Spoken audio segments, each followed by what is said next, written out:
Welcome to today's video where we're going to make a bunny rope spring basket. We're going to be using the clothesline rope to make the basket. And here is a 100-foot roll. I'm going to divide this in half, make half of it a pink color and the other half a white color. Now, if you followed the rope bowl tutorials that I've made in the past, you know that I dye with acrylic paint. So I've just got some water in the bowl and I'm using white acrylic paint. I'm going to stir that up. And then in the other bowl, I am going to mix pink for the bunny basket that we will be making today. So I've got this really pretty bubblegum pink and I'm adding about half of the bottle to this water. I'm going to stir that well. It is a very light pink. And I did have to go back and darken it, and you'll see why. But I'm mixing both of these colors. The rope has already been cut in half, and then we'll start the dyeing process. All right, let's dye the white first, and I'm just dipping this down into the paint water, turning it over several times. Then I'm going to let this sit and soak for about 30 minutes. Now I'm also doing the pink, and the color was so light you could barely tell it was pink. So I'm going to add some magenta, which is a much darker pink. I'm going to pour some of that in there and then mix it right in with the rope and the water, and it comes out a much nicer pink. So you can certainly add colors to this to make it darker. It's just so easy to work with. But now you can see it's such a much prettier pink, and this is what I was looking for. All right, after I let them sit for 30 minutes, I'm going to kind of pick the rope up and drain out or squeeze out as much of the excess paint water as I can. Then I'm going to spread it out on some trash bags, put a fan on it, and let it dry. And I try to break it apart as much as I can so it can dry faster. And I'm doing the same with the pink. And usually within about 3 or 4 hours with the fan running on it, it will be dry, or you could do this before bed and it'll be dry in the morning. All right, so I'm going to start my centerpiece, and I do have videos on this. I'll leave my playlist link below. I am going to be doing a 3-inch width before I start turning that up. I am zigzagging this rope together with some pink thread. And then I lift it up because this is only 50 feet, so it's not going to be a whole lot of rope. And I want a nice size bowl for this project. So I go sewing around and around, making sure to catch both pieces of rope. If you do accidentally miss a section, you can stop and go catch that up and then go back to your point and continue. I've done that plenty of times where I've missed a whole section. All right, so you can see our bowl is shaping nicely. So this is it. It is all done, and now we can start making our little bunny to go on the basket. I took the angel pattern that I made at Christmas and I drew some ears onto it, and that's where I formed this bunny pattern. So when you cut it out, cut it on a fold so that both sides are exactly the same. And this I just used butcher paper to make this pattern with, but that is the angel pattern. I will leave a link to that basket in the description box below, plus the elf basket. But it's the same pattern, and I took some white fabric and folded it in half, doubled it, traced out my pattern, and then sewed around that trace line, left the bottom open, and then I stuffed it with some polyfoam. Now this is the little shirt that the bunny is wearing, and that is a 9 by 20-inch piece of fabric, so it looks like a sleeve. We're going to sew that bottom across but leave about a 3-inch opening to put our bunny through.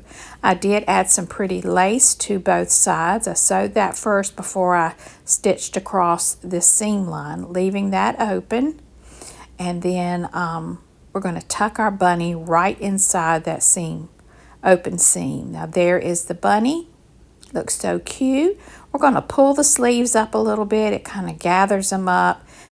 Okay, I'm going to take some white satin ribbon and tie around each wrist, tie a knot, and then loop, make a bow, and that will hold the gather in place, and it just adds something really pretty to each wrist. So I'm going to do that on both sides, a pretty ribbon. And she looks like she's got a ruffled sleeve. Look how puffy and pretty that is.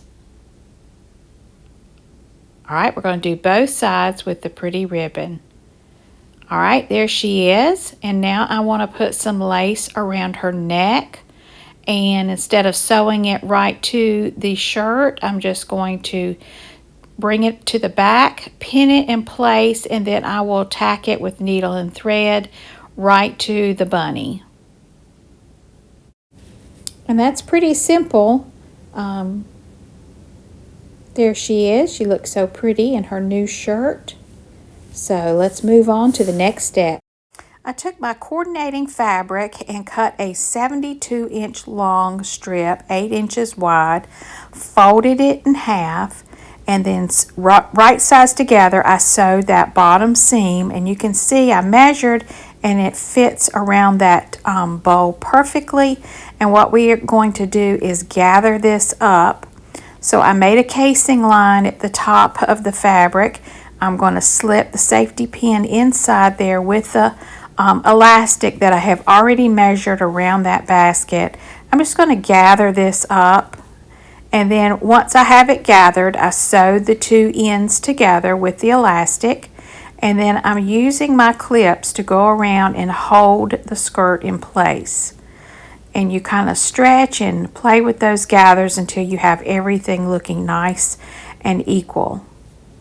So these little clips work great in holding this in place. And then I did take my glue gun and go around each clip and glue this skirt straight to the basket.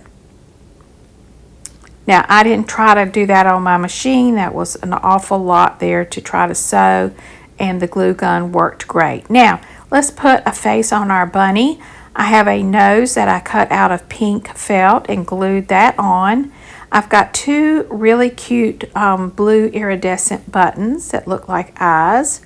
So I'm taking my mini glue gun with a really small tip and just adding just a dot of glue, because I don't want the glue to come out the sides. And then I'm going to put in one eye. Now these were shank buttons, and I just took my clippers and cut that shank part off, but look how pretty that is. It's kind of got an iridescent sheen to it. And then I take the other button and put it in place, and now she's getting some personality. And then just hold that in place for a few seconds until it is dry. Okay, there she is with her little face. So what we're going to do now is, you can see one ear, I've got a little pink sheen to it. I'm taking a Q-tip and just going into some blush and just adding that little detail inside of her ears with the blush. And then I will do both of her cheeks. Now you could add whiskers. I did not have any whiskers at this time, and so but if you wanted to really dress it up, you could add some whiskers, but I thought she looked real pretty just like this. Now we're going to take our slick paint, and I've got this pink slick paint, and I'm just going to make a little mouth coming down from her nose. Now my tip with this is shake it down and then just do a test run to make sure all the air bubbles are out. And that's what our little smile is going to look like. Clean that tip off so you don't get a blob of paint. Just squeeze that very gently and slowly, and then you're going to come around one side and then make the other side. And that is perfect. We have got to come up with a name. If you think of a good name, leave it in the comments below. I haven't named her yet, but she's so sweet. All right, so our skirt has been attached using the glue gun, and so now we're going to attach her to the basket. And I am going to use my big glue gun with some Gorilla Glue sticks to really help this hold So I'm just going to put some dabs, and I do a little bit at a time. I start in the center of the bunny and the basket and just hold it down. And you're going to sit there and hold it for several minutes until that glue hardens. And then I'll pick up a section and do another about 2 to 3 inches of glue and then hold that down. And I keep her little shirt in the back pulled out so that it covers that seam line. All right, another little dab of glue and then hold this sleeve down. So this is a little time consuming, but it turns out great. And then you'll finish up at the wrist. And here she is with a pretty little bow on her ear, ready to put some goodies in her basket. So this was pretty easy to make. Let me know what you think in the comments below and help me name this sweet little bunny. And next week we'll be working on Peter Rabbit, and I've got the materials and I am dyeing some fabric for him, so stay tuned for that. Also check out the playlist. I have my angel basket and my elf basket listed there in the description box below. Thank you all for watching. Please don't forget to like, subscribe, and share. Hope you all have a very blessed day.